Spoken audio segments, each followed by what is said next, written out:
हरे कृष्णा। वैशंपायन जी कहते हैं, जन्मेजय, अमित तेजस्वी व्यास जी के इस वचन का तत्व समझकर अर्जुन उनकी आज्ञा लेकर हस्तिनापुर को चले गए। नगर में प्रवेश करके अर्जुन युधिष्ठिर महाराज से मिले और वृष्णि और अंधक वंश का यथावत समाचार उन्होंने कह सुनाया। इस प्रकार श्री महाभारत मौसल पर्व में व्यास और अर्जुन का संवाद विषयक 8वां अध्याय पूर्ण हुआ और इसके साथ ही मौसल पर्व भी संपूर्ण हुआ। अब हम आरंभ करेंगे महाप्रस्थानिक पर्व की। अंतर्यामी नारायण स्वरूप भगवान श्री कृष्ण, उनके नित्य सखा नर स्वरूप नरश्रेष्ठ अर्जुन, उनकी लीला को प्रकट करने वाली भगवती सरस्वती और उन लीलाओं का संकलन करने वाले महर्षि वेद व्यास को नमस्कार करके जय महाभारत का पाठ करना चाहिए। जन्मेजय ने पूछा, ब्राह्मण, इस प्रकार वृष्णि और अंधक वंश के वीरों में मूसल युद्ध होने का समाचार सुनकर भगवान श्री कृष्ण के परमधाम पधारने के पश्चात पांडवों ने क्या किया? वैशंपायन जी कहते हैं, राजन, कुरुराज युधिष्ठिर ने जब इस प्रकार वृष्णि वंशियों के महान संहार का समाचार सुना, तब महाप्रस्थान का निश्चय करके अर्जुन से कहा, महामते, काल ही संपूर्ण भूतों को पका रहा है, विनाश की ओर ले जा रहा है। अब मैं काल के बंधन को स्वीकार करता हूँ, तुम भी इसकी ओर दृष्टिपात करो। भाई के ऐसा कहने पर कुंती कुमार अर्जुन ने काल तो काल ही है, इसे टाला नहीं जा सकता, ऐसा कहकर अपने बुद्धिमान बड़े भाई की कथन का अनुमोदन किया। अर्जुन का विचार जानकर भीमसेन, नकुल, सहदेव ने भी उनकी कही हुई बातों का अनुमोदन किया। तत्पश्चात धर्म की इच्छा से राज्य छोड़कर जाने वाले युधिष्ठिर ने वैश्यापुत्र युयुत्सु को बुलाकर उन्हीं को संपूर्ण राज्य की देखभाल का भार सौंपा। फिर अपने राज्य पर राजा परीक्षित का अभिषेक करके पांडवों ने बड़े भाई राजा युधिष्ठिर ने दुख से आर्त होकर सुभद्रा से कहा, बेटी, ये तुम्हारे पुत्र का पुत्र परीक्षित कुरु देश तथा कौरवों का राजा होगा और यादवों में जो लोग बच गए हैं उनका राजा श्री कृष्ण का पौत्र वज्र को बनाया गया है। परीक्षित हस्तिनापुर में रहेंगे और यदुवंशी वज्र इंद्रप्रस्थ में। तुम्हें राजा वज्र की भी रक्षा करनी है और अपने मन को कभी अधर्म की ओर नहीं जाने देना। ऐसा कह के धर्मात्मा धर्मराज युधिष्ठिर ने भाइयों सहित आलस्य छोड़कर बुद्धिमान भगवान श्री कृष्ण, बूढ़े मामा वसुदेव और बलराम आदि के लिए जलांजलि दी और सबके उद्देश्य से विधिपूर्वक श्राद्ध किया। प्रयत्नशील युधिष्ठिर ने भगवान श्री कृष्ण के उद्देश्य से द्वैपायन व्यास, देवर्षि नारद, तपोधन मार्कंडे, भारद्वाज और याज्ञवल्क्य मुनि को सुस्वादु भोजन कराया। भगवान का नाम कीर्तन करके उन्होंने उत्तम ब्राह्मणों को नाना प्रकार के रत्न, वस्त्र, ग्राम, घोड़े, रथ प्रदान किए। बहुत से ब्राह्मण शिरोमणियों को लाखों प्रकार की दक्षिणाएं दी। तत्पश्चात गुरुवर कृपाचार्य की पूजा करके पूर्ववासियों सहित परीक्षित को शिष्य भाव से उनकी सेवा में सौंप दिया। इसके बाद समस्त प्रकृतियों, प्रजामंत्री आदि को बुलाकर राजर्षि युधिष्ठिर ने वे जो कुछ करना चाहते थे अपना सारा विचार कह सुनाया। उनकी ये बात सुनते ही नगर और जनपद के लोग मन ही मन अत्यंत उद्विग्न हो उठे। उन्होंने उस प्रस्ताव का स्वागत नहीं किया और वे सब एक साथ राजा से बोले, आपको ऐसा नहीं करना चाहिए, आप हमें छोड़कर नहीं जा सकते।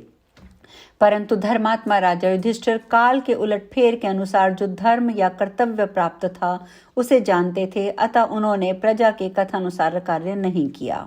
उन धर्मात्मा नरेश ने नगर और जनपद के लोगों को समझा बुझाकर उनकी अनुमति प्राप्त की। फिर उन्होंने उनके भाइयों ने सब कुछ त्याग कर महान प्रस्थान करने का निश्चय किया। इसके बाद कुरुकुल रत्न धर्मपुत्र राजा युधिष्ठिर ने अपने अंगों से आभूषण उतारकर वल्कल वस्त्र धारण कर लिया। नरेश्वर, फिर भीमसेन, अर्जुन, नकुल, सहदेव और यशस्विनी द्रौपदी देवी ने सब ने उसी प्रकार वल्कल धारण किए। भरत श्रेष्ठ, इसके बाद ब्राह्मणों से विधि पूर्वक उत्सर्ग कालिक इष्टि करवा के उन सभी नरश्रेष्ठ पांडवों ने अग्नियों का जल में विसर्जन कर दिया और स्वयं वे महायात्रा के लिए प्रस्थित हुए। पहले जुए में परास्त होकर पांडव लोग जिस प्रकार वन में गए थे उसी प्रकार उस दिन द्रौपदी सहित उन नरोत्तम पांडवों को इस प्रकार जाते देखकर नगर की सभी स्त्रियां रोने लगी, परंतु उन सभी भाइयों को इस यात्रा से महान हर्ष था। युधिष्ठिर का अभिप्राय जान और वृष्णिवंशियों का संहार देख पांचों भाई पांडव और द्रौपदी और एक कुत्ता ये सब साथ साथ चले। उन छहों को साथ लेकर सातवें राजा युधिष्ठिर जब हस्तिनापुर से बाहर निकले तब नगर निवासी प्रजा और अंतपुर की स्त्रियों ने उन्हें बहुत दूर तक पहुंचाने के लिए दूर तक गईं, किंतु कोई भी मनुष्य राजा युधिष्ठिर से ये नहीं कह सका कि आप लौट चलिए। धीरे धीरे समस्त पुरवासी और कृपाचार्य आदि युयुत्सु को घेर कर उनके साथ ही लौट आए। जन्मेजय नागराज की कन्या अलूपी उसी समय गंगा जी में समा गई। चित्रांगदा मणिपुर नगर में चली गई तथा शेष माताएं परीक्षित को घेरे हुए पीछे लौट आईं।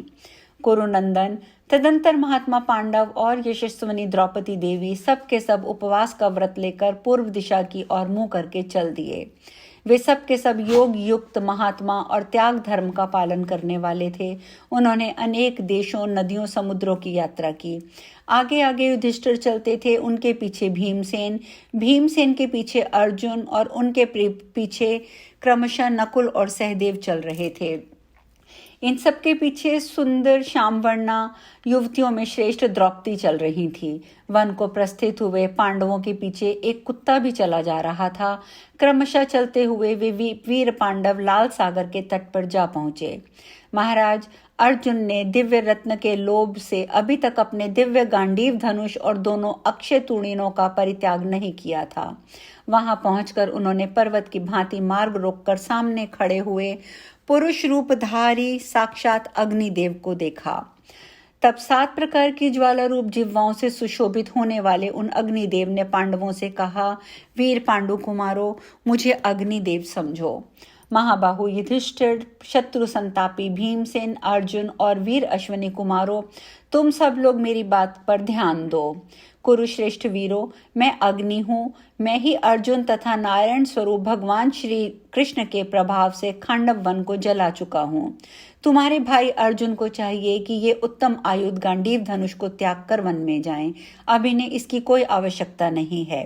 पहले जो चक्र रत्न महात्मा श्री कृष्ण के हाथ में था वह चला गया। अब पुनः समय आने पर वह उनके हाथ में आ जाएगा। ये गांडीव धनुष सब प्रकार के धनुषों में श्रेष्ठ है। इसे पहले मैंने अर्जुन के लिए ही वरुण से मांगा था। अब पुनः इसे वरुण को वापस कर देना चाहिए। ये सुनकर उन सब भाइयों ने अर्जुन को वह धनुष त्याग देने के लिए कहा। तब अर्जुन ने वह धनुष और दोनों अक्षय तरकस पानी में फेंक दिए। भरत श्रेष्ठ, इसके बाद अग्निदेव वहीं अंतर्ध्यान हो गए और पांडव वीर वहां से दक्षिणामुखी होकर चल दिए। भारत श्रेष्ठ, तदंतर वे लवण समुद्र के उत्तर तट पर से होते हुए दक्षिण पश्चिम दिशा की ओर अग्रसर होने लगे। इसके बाद वे केवल पश्चिम दिशा की ओर मुड़ गए। आगे जाकर उन्होंने समुद्र में डूबी हुई द्वारकापुरी को देखा। फिर योग धर्म में स्थित हुए भरत भूषण पांडवों ने वहां से लौटकर पृथ्वी की परिक्रमा पूरी करने की इच्छा से उत्तर दिशा की यात्रा आरंभ की। इस प्रकार महान प्रस्थानिक पर्व में पहला अध्याय पूर्ण हुआ। वैशंपायन जी कहते हैं, जन्मेजय मन को संयम में रखकर उत्तर दिशा का आश्रय लेकर योग युक्त पांडवों ने मार्ग में महापर्वत हिमालय का दर्शन किया।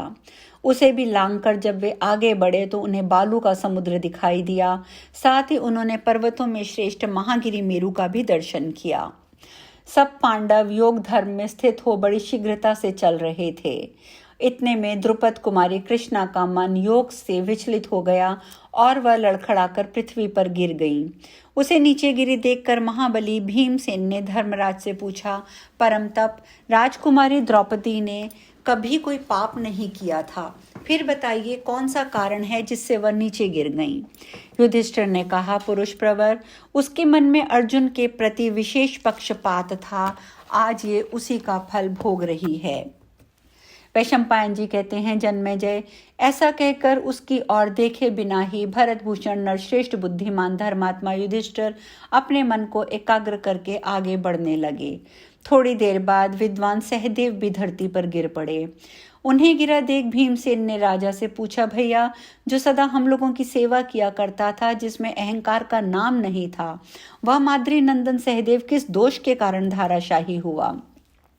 युधिष्ठिर ने कहा, ये राजकुमार सहदेव किसी को अपने जैसा विद्वान या बुद्धिमान नहीं समझता था, अतः उसी दोष से इसका पतन हुआ है। वैशंपायन जी कहते हैं, जन्मेजय ऐसा कहकर सहदेव को भी छोड़कर शेष भाइयों और एक कुत्ते के साथ कुंती कुमार युधिष्ठिर आगे बढ़ गए। कृष्णा और पांडव सहदेव को गिरा देखकर शोक से आर्त होकर बंधु प्रेमी शूरवीर नकुल भी गिर पड़े। मनोहर दिखाई देने वाले वीर नकुल के धाराशायी होने पर भीमसेन ने पुनः राजा युधिष्ठिर से प्रश्न किया, भैया, संसार में जिसके रूप की समानता करने वाला कोई नहीं था, जिसने कभी धर्म में त्रुटि नहीं आने दी, जो सदा हम लोगों की आज्ञा पालन करता था, वह हमारा प्रिय बंधु नकुल क्यों पृथ्वी पर गिरा?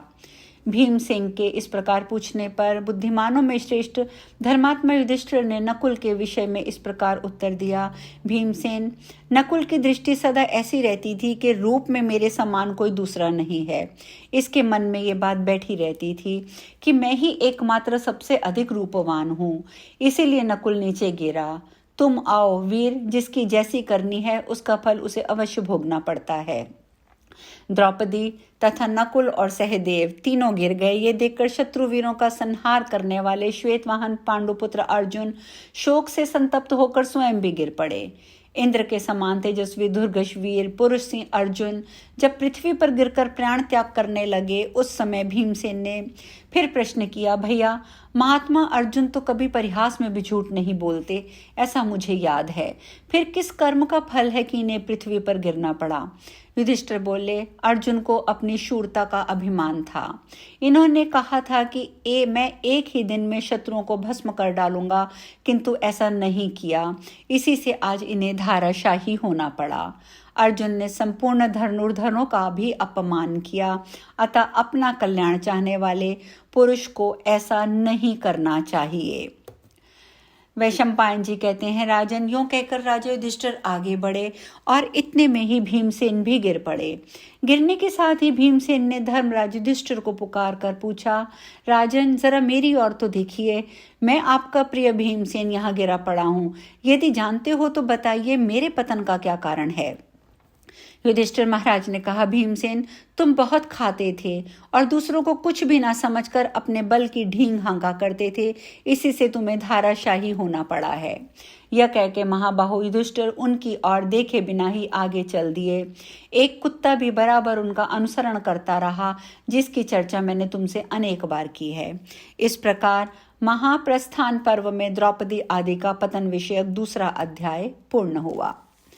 वैशंपायन जी कहते हैं, जन्मेजय, तदंतर आकाश और पृथ्वी को सब ओर से प्रतिध्वनित करते हुए देवराज इंद्र रथ के समान युधिष्ठिर के पास पहुंचे और उनसे बोले, कुंती नंदन, तुम इस रथ पर सवार हो जाओ। अपने भाइयों को धाराशायी हुआ देखकर युधिष्ठिर महाराज शोक से संतप्त हो इंद्र से इस प्रकार बोले, देवेश्वर, मेरे भाई मार्ग में गिरे पड़े हैं, वे भी मेरे साथ चलें, इसकी व्यवस्था कीजिए, क्योंकि मैं अपने भाइयों के बिना स्वर्ग में नहीं जाना चाहता। पुरंदन, कुमारी द्रौपदी सुकुमारी है, वह सुख पाने के योग्य है, वह भी हम लोगों के साथ चले, इसकी भी अनुमति दीजिए। इंद्र ने कहा, भरतश्रेष्ठ, तुम्हारे सभी भाई तुमसे पहले ही स्वर्ग में पहुंच गए हैं, उनके साथ द्रौपदी भी है, वहां चलने पर वे तुम्हें सब मिल जाएंगे। भरतभूषण, वे मानव शरीर का परित्याग करके स्वर्ग में गए हैं, किंतु तुम इसी शरीर से वहां चलोगे, इसमें कोई संशय नहीं है।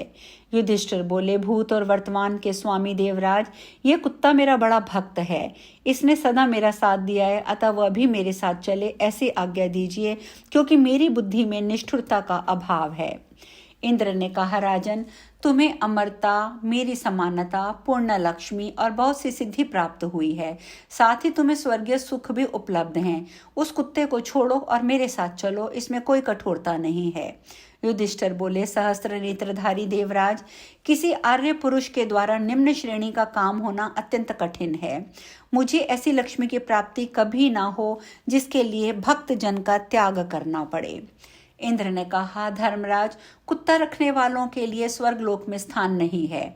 उनके यज्ञ करने और कुआं, बावड़ी आदि बनवाने का जो पुण्य होता है, उसे क्रोधवश नामक राक्षस हर लेता है। इसलिए सोच विचार कर काम करो, छोड़ दो इस कुत्ते को, ऐसा करने में कोई निर्दयता नहीं है।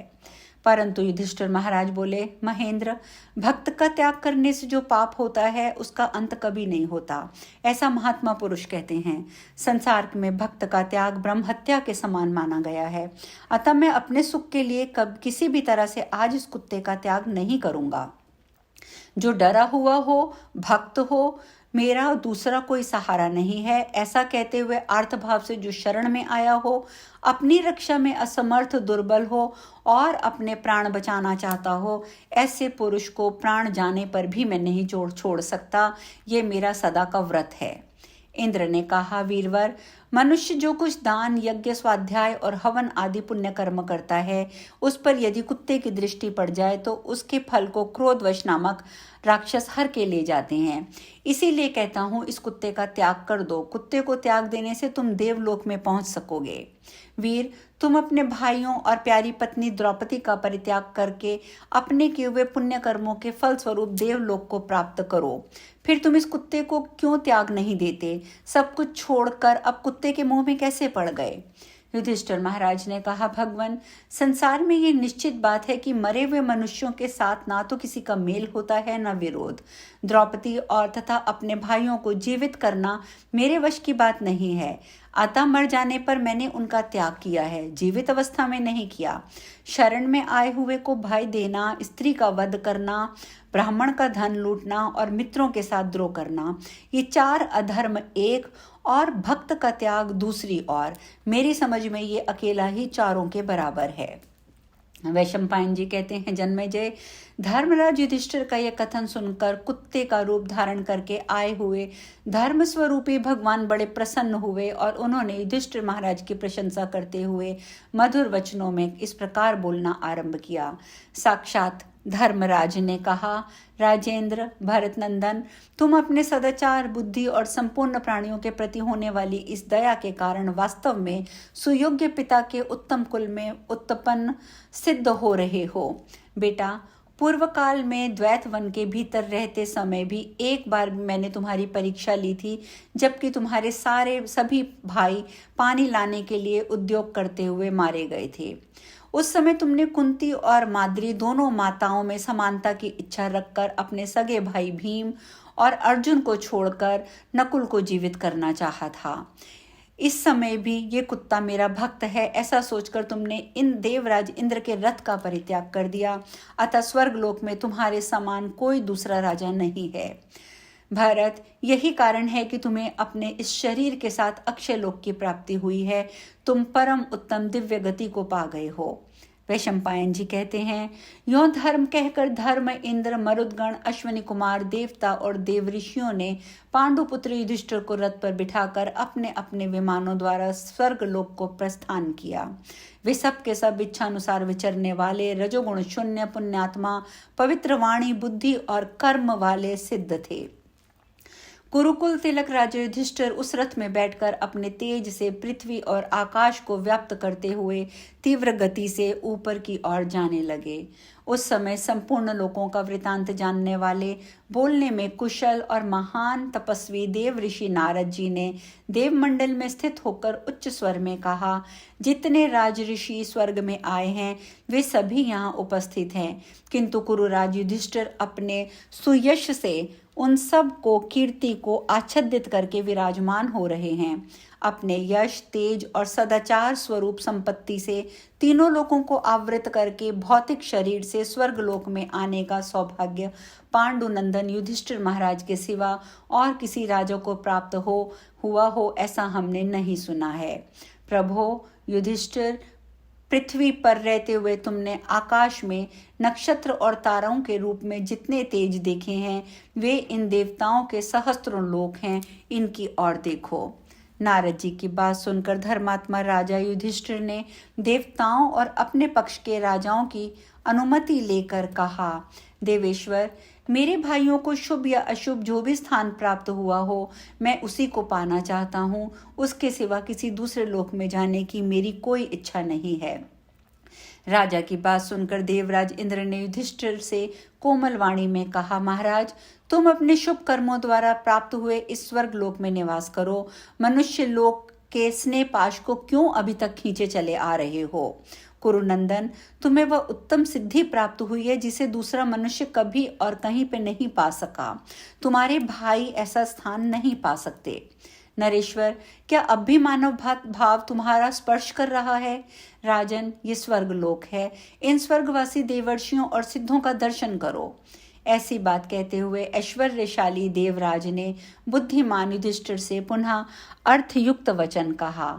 वे बोले, दैत्यसूदन, अपने भाइयों के बिना मुझे यहाँ रहने का उत्साह नहीं है, अतः मैं वहीं जाना चाहता हूँ जहाँ मेरे भाई गए हैं, जहाँ ऊंचे कद वाली श्याम वर्णा बुद्धिमती सत्व गुण संपन्ना और युवतियों में श्रेष्ठ मेरी द्रौपदी गई है। इस प्रकार श्री महाभारत महाप्रस्थान आदिक पर्व में युधिष्ठिर का स्वर्गारोहण विषयक 3रा अध्याय पूर्ण हुआ। इसके साथ ही महाप्रस्थानिक पर्व भी यहाँ संपूर्ण होता है। शेष कथा कल। हरे कृष्णा।